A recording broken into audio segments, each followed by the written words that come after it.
Les ouvriers du transport se sont rencontrés du 12 au 15 décembre 2023 à Bangui, en République centrafricaine, à l'occasion de la troisième session ordinaire de l'Assemblée générale de la Fédération syndicale des ouvriers des transports et des activités connexes de la CEMAC et CAC.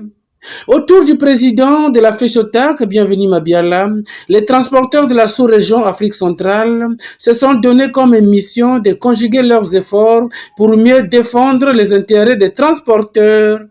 L'intérêt de cette session, c'est valoriser, encadrer les ouvriers du transport, défendre leurs intérêts moraux et matériels des ouvriers du transport au sein de la sous-région.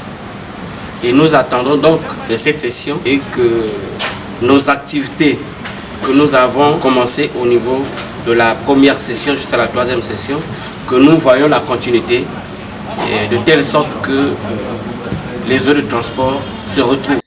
Cette troisième session obéit bien au respect de la feuille de route concoctée depuis la deuxième session de la FESOTAC CEMAC-CAC tenue du 11 au 12 janvier 2023 à Libreville au Gabon, selon Bienvenue Mabiala.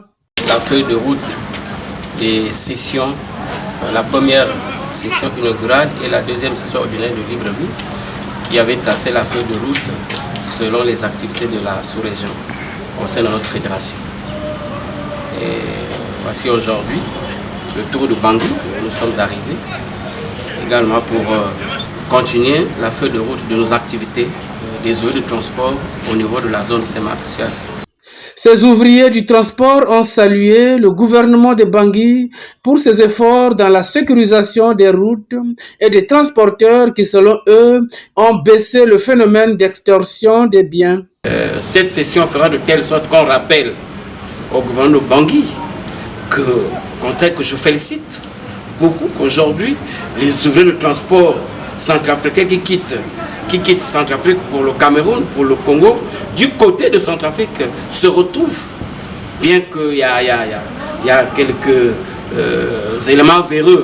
C'est un phénomène général.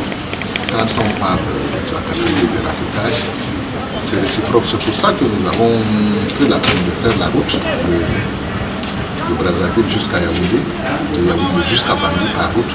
C'est pour vivre la réalité sur tous les différents corridors. Même de raquetage, c'est un combat quotidien sur tous les corridors. Des recommandations ont été formulées à l'issue de cette troisième session ordinaire de l'Assemblée générale de la FESOTAC, à savoir la tenue du congrès de la FESOTAC en juin 2024, la validation de la Fédération syndicale des transporteurs poids lourds du Gabon au sein de la FESOTAC, le respect des cotisations statutaires et extra-statutaires, la prorogation du mandat du bureau de la FESOTAC pour une durée de 6 mois